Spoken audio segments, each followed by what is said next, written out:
Mga ka-TH, sumama na naman kayo sa isa nating malalimang pagtalakay tungkol sa mga misteryong bumabalot sa ating bansa. Alam niyo ba na sa ilalim ng lupang ating tinatapakan, sa mga kuweba, sa mga lumang ilog at sa mga kabundukan ng Pilipinas ay may nakatagong bilyong-bilyong halaga ng ginto at mamahaling hiyas? Ito ang tinatawag nating kayamanan ni Yamashita. Isang paksang hindi natatapos, palaging pinag-uusapan at patuloy na nagbibigay ng pag-asa sa marami sa atin. Marami ang nagsasabi na ang kwentong ito ay isang alamat lamang o gawa-gawang kwento upang bigyan tayo ng huwad na pag-asa. Ngunit para sa akin at para sa mga tulad nating madalas sa field at aktual na naghuhukay, alam nating may katotohanan sa likod ng mga kwentong ito. Kaya sa video na ito ay pag-uusapan natin ang kasaysayan, ang mga patunay at ang dahilan kung bakit napunta rito sa Pilipinas ang napakalaking deposito na ito ng mga sundalong Hapon. Kaya huwag kayong aalis dahil diretso tayo sa ating pinakamatinding usapan. At simulan natin sa mga Japanese symbols at saka mapa. Ang pinakamalaking dahilan kung bakit buhay na buhay ang paghahanap ng kayamanan ni Yamashita hanggang sa kasalukuyan ay dahil sa mga ebidensyang iniwan mismo ng mga sundalong Hapon bago matapos ang ikalawang digmaang pandaigdig. Hindi sila basta-basta naglibing o nagbaon ng ginto ng walang plano.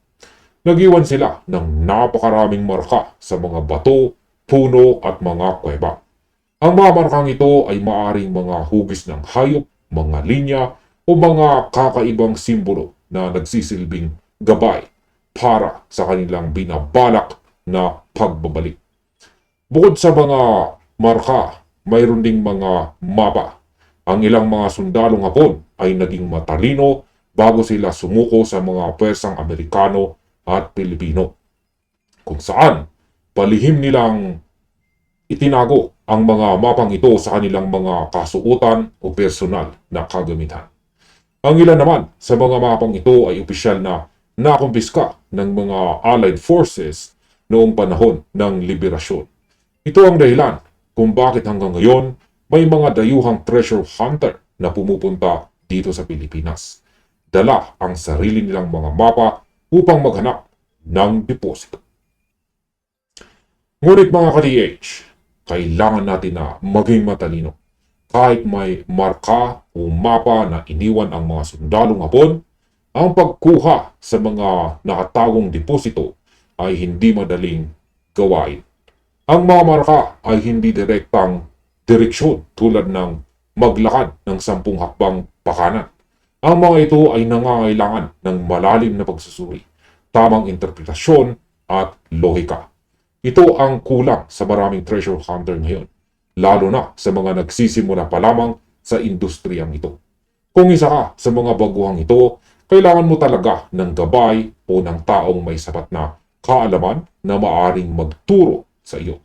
Yan ang pangunahing layunin ng channel na ito. Ang bigyan ng edukasyon ang mga amateur treasure hunter upang hindi masayang ang inyong pagod, oras at pera sa maling hinala.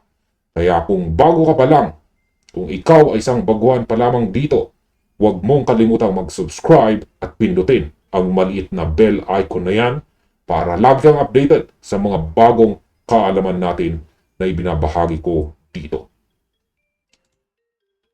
At ayan, balikan natin ang kasaysayan upang masagot ang tanong ng marami.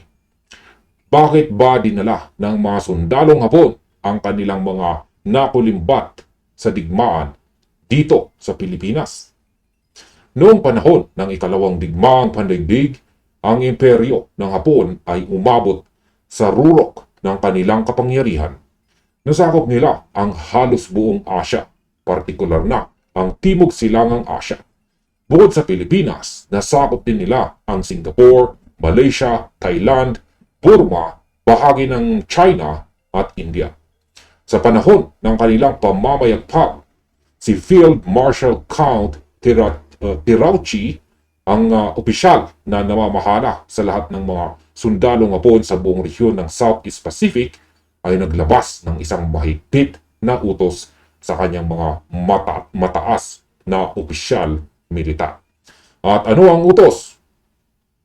Yan ay samsamin at limutin ang lahat ng mahahalagang kagamitan sa bawat bansang kanilang sinasakop. Dahil dito, kinuha ng mga sundalong Hapon ang lahat ng bagay na sa tingin nila ay may mataas na halaga. Mga baretang ginto, mga gintong estatwa ng Buddha, mga mamahaling hiyas at mga sinaunang antigong kagamitan. Walang sino man ang nakakalam kung magkano ang kabuang halaga ng lahat ng nakulimbat na ito. Ngunit isang bagay ang sigurado, ang halagang ito ay higit pa sa sapat upang muling itayo at payamanin ang isang mahirap na bansa. Ang pangunahing dahilan naman ni Field Marshal Count Tirauchi sa pag-utos ng malawakang pagnanakaw na ito ay dahil sa aspetong pinansyal. Maraming bansa ang pumutol ng kanilang ugnayang pang-ekonomiya sa Japan noong panahong iyon. Kaya naman, naubusan sila ng panahon para suportahan ang kanilang malawakang makinarya ng digmaan. Ngayon, nalaman ng mga Allied Forces ang planong ito ng bansang Japan na ibalik ang mga nakulimbat na kayamanan sa kanilang sariling bansa. Kaya naman bilang paunang hakbang, hinigpitan at binantayan ng husto ng mga Allied Forces ang lahat ng rutang pandagat at nabigasyon na patungo sa Japan.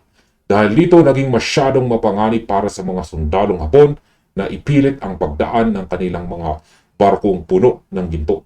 Kung susubukan nilang lumaban, tiyak na lulubog ang kanilang mga barko kasama ang mga mahahalagang kagamitan. Dahil sa matinding harang na ito, gumawa sila ng isang alternatibo at matalinong plano. Imbis na sa Japan ituloy ang biyahe, ipinasok at ibinaba nila ang lahat ng kanilang nakuha dito sa Pilipinas. At dahil alam naman nila na unti-unti na silang natatalo at hindi na nila kayang tapatan ang pwersa ng mga Allied Forces, naging bahagi ng kanilang estratehiya ang itago ang deposito sa iba't ibang sulok ng ating bansa. Isang plano na matagumpay nilang naisakatuparan. Ang kanilang ikalawang plano, sana, ay ang operasyon para sa muling pagbawi o retrieval operation kapag natapos na ang gulo.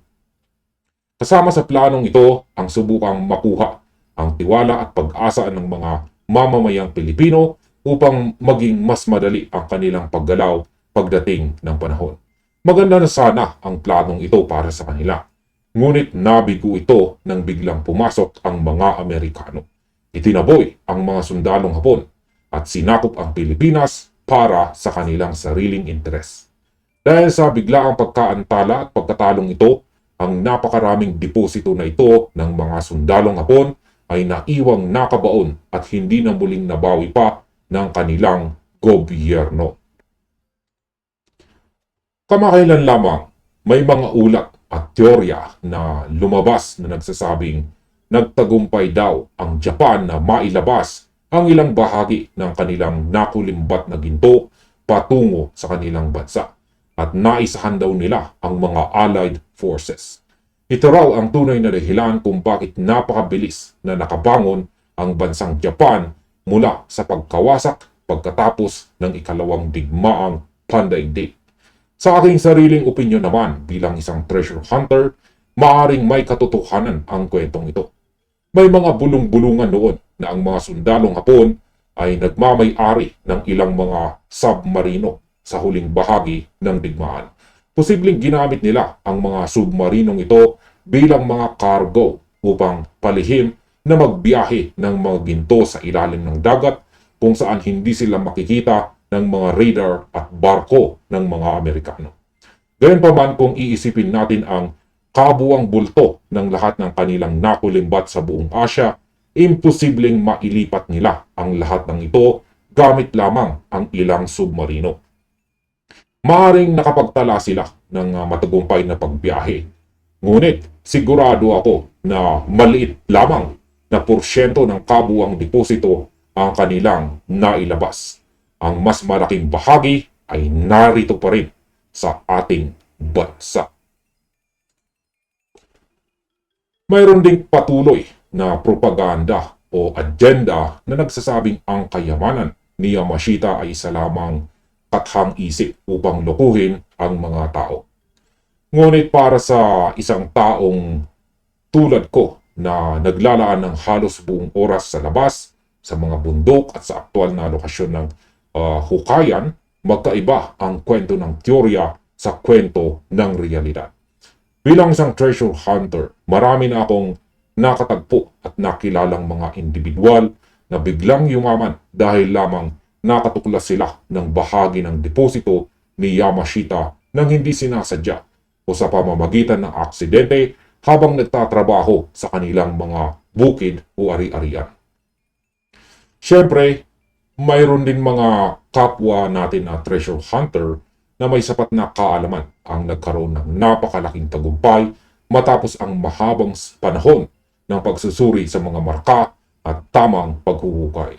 Kaya bakit ba madalas sabihin ng mga libro at opisyal na ulat na ito ay kathang isip lamang? Sa tingin ko, ang dahilan kung bakit pinalalabas na kathang isip ang kayamanan ni Yamashita ay upang protektahan ang ating kalikasan. Ang mga aktibidad sa paghahanap at paghuhukay ng deposito ay nagdudulot kasi ng malaking pinsala sa ating kalikasan. Lalo na kapag ang mga nahukay na site ay pinababayaan na lamang ng nakabukas at hindi ibinabalik sa dati. Pinoprotektahan lamang ng pamahalaan ang mga kagubatan at kabundukan laban sa mga irresponsableng paghuhukay.